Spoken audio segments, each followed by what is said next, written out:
सबसे पहले मैं आप सभी को जो मेरा चैनल को सब्सक्राइब किया है और जो मेरा चैनल को देख रहा है सबको मेरा थैंक यू, क्योंकि आप लोगों का हेल्प से आज मैं 100 सब्सक्राइबर को पूरा कर चुका हूँ। So I am very much thankful to you all. इसी तरीके का प्यार इस चैनल के साथ बनाया रखिए। इसमें आप लोगों का जो फिजिक्स का नॉलेज है वो दिन ब दिन बढ़ते जाएंगे। तो चलिए चालू करते हैं आज का टॉपिक इलेक्ट्रोस्टैटिक्स। ये जो टॉपिक है ये एक बहुत इम्पॉर्टेंट टॉपिक है। 11-12 पॉइंट ऑफ व्यू से या basic concept point of view से ये बहुत इम्पॉर्टेंट टॉपिक है। तो आज मेरा जो लेक्चर है ये इसका बेस को कॉन्सेंट्रेट कर मैं तैयार कर रहा हूँ और इसका मेन टारगेट है क्लास 12। तो चलिए चालू करते हैं आज का lecture electrostatics. As we know that it is a very important chapter from exam point of view से। एग्ज़ाम में आपको यहाँ पर बहुत एक पूरा मार्क्स या 8 मार्क्स का क्वेश्चन आ सकते हैं। 8 मार्क्स का क्वेश्चन फिर दो तरीके से डिवाइड हो सकता है। एक है 5 मार्क्स का एक फुल क्वेश्चन, और ये जो इलेक्ट्रोस्टैटिक्स है इस चैप्टर को मैं बेसिकली 3 या 4 लेक्चर में डिवाइड करूँगा और ये 3 या 4 लेक्चर में आपको पूरे इलेक्ट्रोस्टैटिक्स का कॉन्सेप्ट समझाने का मैं कोशिश करूँगा। यहाँ पर कौन सा टॉपिक में से आपको ब्रॉड क्वेश्चन आ सकते हैं ये भी मैं आपको बोलूँगा, और कहाँ से आपका कॉन्सेप्चुअल क्वेश्चन आ सकते हैं ये भी मैं आपको बोलूँगा। यहाँ पर बेसिकली ये जो क्वेश्चंस यहाँ पर जो आते हैं ये एक 5 मार्क्स का आते हैं या 2 या 3 मार्क्स का आ सकता है या 1 मार्क्स का आ सकता है। तो यहाँ पर कौन सा पोर्शन करने से आपको बेनिफिट होगा ये मैं मेरा नेक्स्ट स्लाइड में आपको समझाने का कोशिश करूँगा। ये प्रेजेंटेशन से ये लेक्चर के जरिए मैं आपको कॉन्सेप्ट को क्लियर करूँगा। तो चलिए चालू करते हैं आज का लेक्चर। जैसे हम लोग को मालूम है ये जो इलेक्ट्रोस्टैटिक्स है व्हाट डज इट सिग्निफाइज, इस चीज़ को समझना है तो सबसे पहले मुझे इसको तोड़ना पड़ेगा। इसको जब मैं तोड़ लूँगा तो मेरे पास दो हिस्से में डिवाइड हो जाएंगे, एक है इलेक्ट्रो, दूसरा है statics. What does the electro word signifies? It signifies electric charge and field, and statics it signifies electric potential and capacitance। तो आज मैं आप लोग का सामने जो टॉपिक्स लेकर आ रहा हूँ वो है electric charge, mode of charge transfer, Coulomb's law, units of charge and dielectric constant.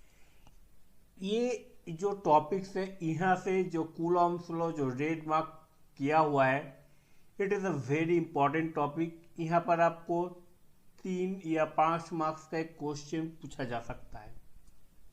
तो ये लेक्चर में आप लास्ट तक बने रहिए, तो आपको मैं धीरे धीरे ये समझाने का कोशिश करूँगा आपको किस तरीके का आंसर लिखना है और आंसर में आपको कौन सा पॉइंट में स्ट्रेस देना है और क्या क्या पॉइंट मिस करने से आपका मार्क्स घट सकता है। तो ये एग्ज़ाम पॉइंट ऑफ व्यू से बहुत इम्पॉर्टेंट लेक्चर होने जा रहा है, और ये लेक्चर को आपको अच्छा लगे तो इसको लाइक सब्सक्राइब जरूर करना और आपका फ्रेंड सर्कल में इस चैनल को ज़्यादा से ज़्यादा फैला दीजिए ताकि आप जैसा आपका फ्रेंड्स भी इस लेक्चर से बेनिफिटेड हो सकते हैं। तो चलिए चालू करते हैं आज का लेक्चर। तो ये जो लेक्चर है मैं आपको जैसे पहले ही बोला था कि मैं आप लोग का साथ जो इम्पोर्टेंट टॉपिक्स है उस बारे में भी डिस्कस करूंगा। तो ये जो इलेक्ट्रोस्टैटिक्स है ये इलेक्ट्रोस्टैटिक्स पे जहाँ से ब्रॉड क्वेश्चन आ सकते हैं। What are they? Coulomb's law, electric field intensity, point charge और group charge, torque on dipole and Gauss law. आज मैं मेरा जो लेक्चर है ये लेक्चर में बेसिकली मैं कूलॉम्स लॉ को एक्सप्लेन करूंगा और मेरा आगे चल के जो लेक्चर्स होंगे वहाँ पर मैं ये सब पॉइंट्स को एक्सप्लेन करने का कोशिश करूंगा। इलेक्ट्रोस्टैटिक्स को समझना है तो मुझे चार्ज का बिहेवियर के बारे में अच्छी तरीके से समझना पड़ेगा। सपोज आपका पास एक पॉजिटिव चार्ज कैरियर है, जैसे यहाँ पर आपको आपका स्लाइड्स में या आपका लैपटॉप में जो दिख रहा है, इसका सामने एक नेगेटिव चार्ज आ जाता है, तो यहाँ पर क्या हलचल होता है, इस चीज़ को समझने के लिए हम लोग को जो पेपर या जो चैप्टर हेल्प करेंगे वो है इलेक्ट्रोस्टैटिक्स। यहाँ पर क्या होता है, जैसे ही if they are the same charge then they are feeling the force of repulsion and they are of opposite charge then they will feel the force of attraction under some sort of conditions। तो यहाँ पर हम लोग का पास क्या होगा, तो यहाँ पर हम लोग का पास इलेक्ट्रिक फील्ड लाइन दिखेंगे और ये किस तरीके से, इसका नेचर क्या है, इसका बिहेवियर क्या है, इसका कैरेक्टरिस्टिक्स क्या है, ये सब चीज़ मैं धीरे धीरे आप लोग को एक्सप्लेन करूँगा। तो इलेक्ट्रिक चार्ज क्या है? Electric charge is a physical property of matter that causes it to experience a force when they placed in an electromagnetic field। Electric charge is carried by the subatomic particles। तो यहाँ पर electric charge क्या है? That means जब भी मैं, जो मेरा पिछले स्लाइड में मैं आपको जो दिखाया था, whenever these two charges they come together and they are kept under some certain conditions, then इसका अंदर एक इलेक्ट्रिक फील्ड लाइन जनरेट होगा। तो यहाँ से मैं इलेक्ट्रिक चार्ज को डिफाइन कर सकता हूँ और यहाँ पर बेसिकली मेरे पास 4 तरीके का केस हो सकता है।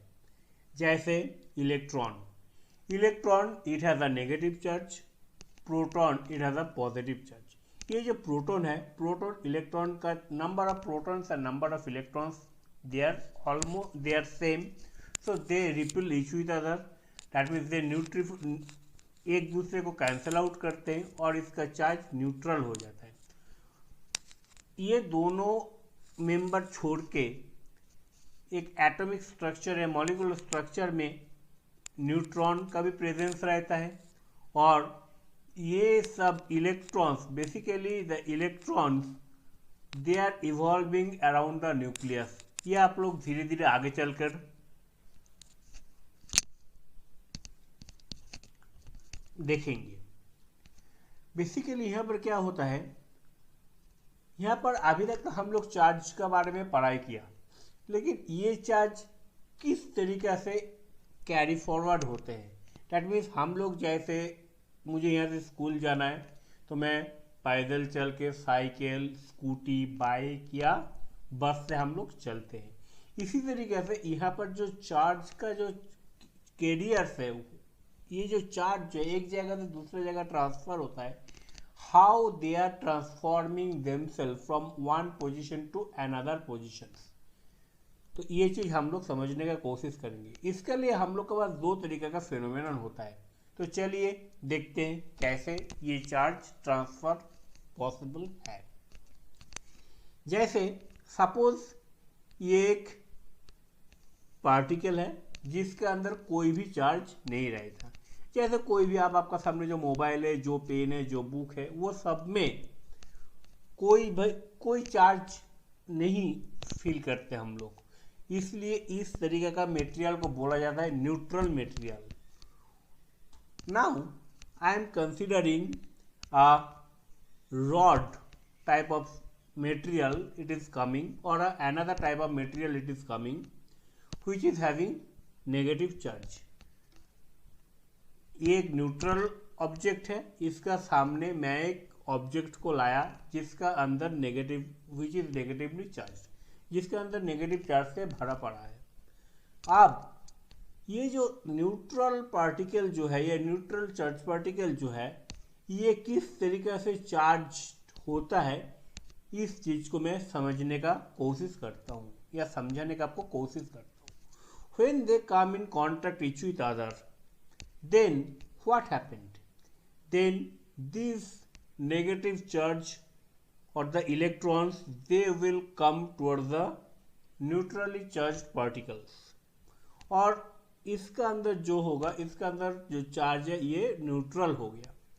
नाउ इस चीज को मैं यहाँ से हटा लिया, तो यहाँ पर जो ऑब्जेक्ट, मेरा पास जो ऑब्जेक्ट था न्यूट्रली चार्ज पार्टिकल था, वो क्या होगा, आप it has a particular charge. That means this negative charge they are transformed from one particle, one object to another object, and this phenomenon is called as conduction।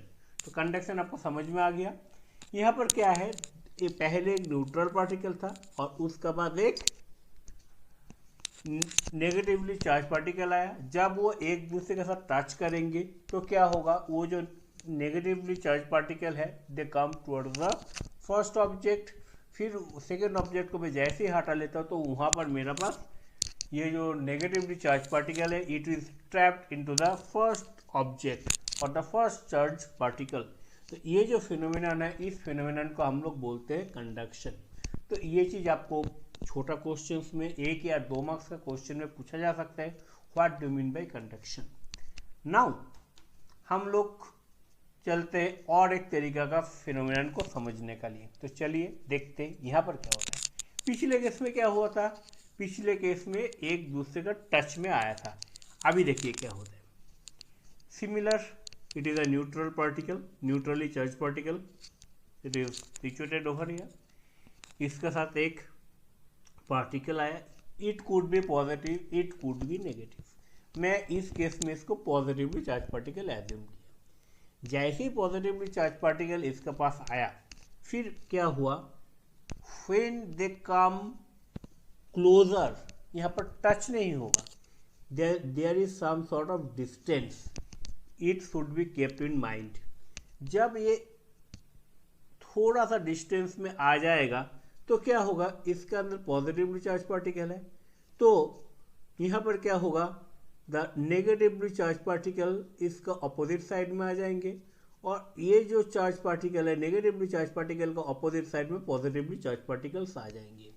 अब मैं second charge, ये जो second charge particle है इसको मैं ground कर दिया, तो क्या होगा, ग्राउंड से इलेक्ट्रॉन्स आएंगे, एंड इलेक्ट्रॉन्स ये पॉजिटिव, दैट मीन्स इलेक्ट्रॉन का नेगेटिव चार्ज है, ये पॉजिटिव के साथ मिलके इसको क्या कर देंगे, इसको नलिफाई कर देंगे।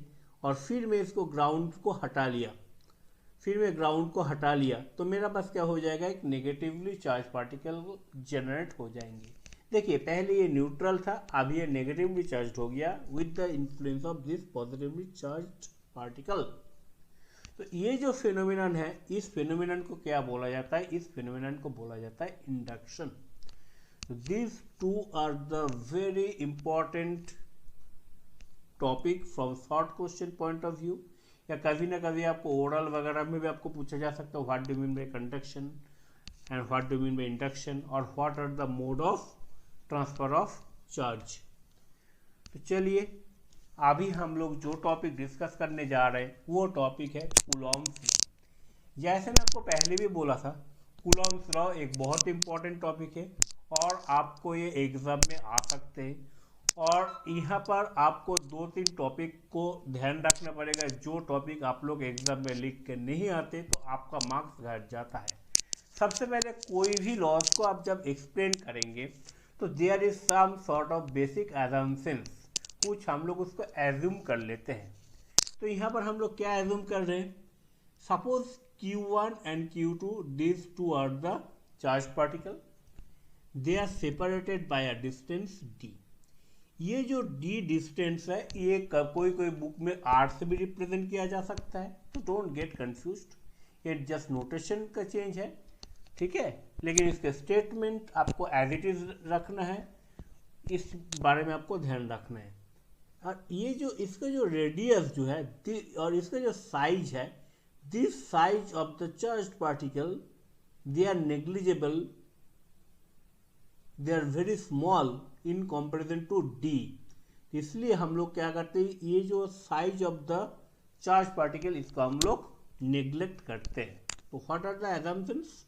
Size of charge particles are negligible. Okay, clear हुआ, समझ में आ गया आपको?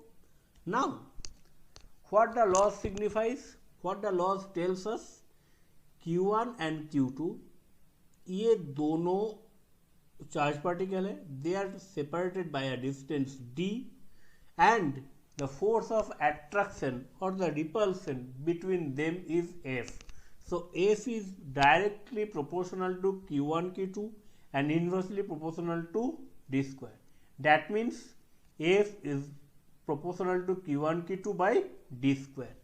तो जैसे मैं ये प्रोपोर्शनल साइन को चेंज करूंगा तो मेरा पास एक टर्म आ जाएगा, एक कांस्टेंट टर्म आ जाएगा K, and this K is also known as electrostatic force constant. ये K क्या है? इलेक्ट्रोस्टैटिक फोर्स कांस्टेंट है। अब हम लोग ये K का प्रॉपर्टीज क्या किस किस में डिपेंड करते हैं उस चीज को हम लोग देखते हैं। The value of K means electrostatic force constant depends on the nature of the medium separating the charges. That means ये जो Q1 एंड Q2 है ये कौन सा मीडियम में सिचुएटेड है इसके ऊपर ये डिपेंड करता है। When the charges are situated at free space, then in CGS system K is equal to 1 and in SI K is equal to 9 into 10⁹ Newton per meter square per centimeter square, where K is equal to 1 by 4 pi epsilon naught, where epsilon is the absolute permittivity of the free space, and ये जो है जैसा हम लोग का previous case में क्या हुआ था, F is equal to K into Q1 Q2 by d square. Here we are substituting the value of K over here. तो मेरा ये इक्वेशन फोर्स का ये इक्वेशन क्या हो जाएगा? F is equal to 1/4 pi epsilon naught Q1 Q2 by d square. Now what are the units and dimensions? जब भी आपको कोई भी लॉस वगैरह देंगे तो इस चीज़ का आपको यूनिट्स है और डायमेंशंस है, तो जरूर इस चीज़ को लिखना, अदरवाइज 0.5 मार्क्स आपको घट जाएगा and you are not going to get the full marks. Okay, science का जैसा मैथ का जैसा साइंस भी फिजिक्स भी बहुत ही बढ़िया टॉपिक है and you can achieve full marks in it. तो यहाँ पर क्या है, हम लोग को कौन सा इक्वेशन मिल गया? F is equal to 1/epsilon naught Q1 Q2 upon d square। यहाँ से मैं epsilon naught is equal to 1/4 pi F Q1 Q2 upon d square। ये जो है मुझे सबसे पहले मैं epsilon naught का यूनिट्स एंड डायमेंशंस निकल रहा हूँ। तो जैसे देखिए 1/4 pi it is a constant term and it is a force, इसका यूनिट है newton. Q1 Q2 C1 C2 by metre square, that means क्या हो जाएगा? This is C square and newton inverse metre -2। This is the now if we are considering the dimensions then how it looks like? It looks like m to the power -1 l to the power -3 T4 a square. This is the dimensional unit of the mu naught. Now we are going to discuss about the units of the charge. That means as we know F is equal to 1/4 pi epsilon naught Q1 Q2 by 1/d square. Suppose यहाँ पर हम लोग क्या assume कर रहे हैं, इस चीज को डिफाइन करने के लिए we are assuming Q1 is equal to Q2 is equal to Q, D is equal to 1 meter and F is equal to 9 into 10⁹ Newton. Therefore this value is known to us, so we are just substituting the value. और यहाँ से मुझे क्या definition मिलता है? The unit of charge in SI is that when a charge is placed in vacuum at a distance of 1 meter from an equal and similar charge, because Q1 is equal to Q2 is equal to Q, would repel with a force 9 into 10 to 9 Newton. Okay, so this is the unit of a coulomb. Now यहाँ से मैं क्या कर सकता हूँ, यहाँ से मैं डाइलेक्ट्रिक कांस्टेंट भी निकल सकता हूँ. हाउ इट लुक्स लाइक, जैसे मैं ये मालूम है, when the charges are situated in a medium other than free space, then the force between them is given by, ये जो इक्वेशन मिला है, ये इक्वेशन मुझे सब कुछ बोल देता है. यहाँ पर देखिए F M equal to 1/4 pi epsilon Q1 Q2/4 Q1 Q2 by D square. And यहाँ पर मैं क्या किया, एफ नॉट का वैल्यू निकालना पड़ेगा. एफ नॉट क्या है, the force between the same two charges held at same distance apart in vacuum is given by F naught is equal to 1/epsilon Q1 Q2 by d square. Now हम लोग के पास क्या क्या equation आ गया, F M का, F M is equal to क्या है वो भी देख लिया, F naught is equal to क्या है वो भी देख लिया. Now if we are dividing this two term, then 1/4 pi यहाँ पर एप्सिलॉन एंड यहाँ पर एप्सिलॉन नॉट रह जाएगा, and these two terms they are as it is, so they will cancel out each other. तो यहाँ पर मेरा पास जो इक्वेशन आएगा वो क्या हो जाएगा, F naught by F N is equal to epsilon by epsilon naught, and this epsilon by epsilon naught is also represented as epsilon R or K, and this term is known as dielectric constant, and इस चीज को मैं के से भी represent करता हूँ. तो अभी तक आपको पूरा लेक्चर समझ में आ गए होंगे, और ये लेक्चर को आपको अच्छा लगे तो इस लेक्चर को ज़रूर लाइक कीजिए, क्योंकि एक लेक्चर को बनाने के लिए बहुत मेहनत लगता है. आप लोग का एक लाइक या शेयर हम लोग को मोटिवेट करता है आगे का लेक्चर बनाने के लिए. तो चलिए, थैंक यू वेरी मच.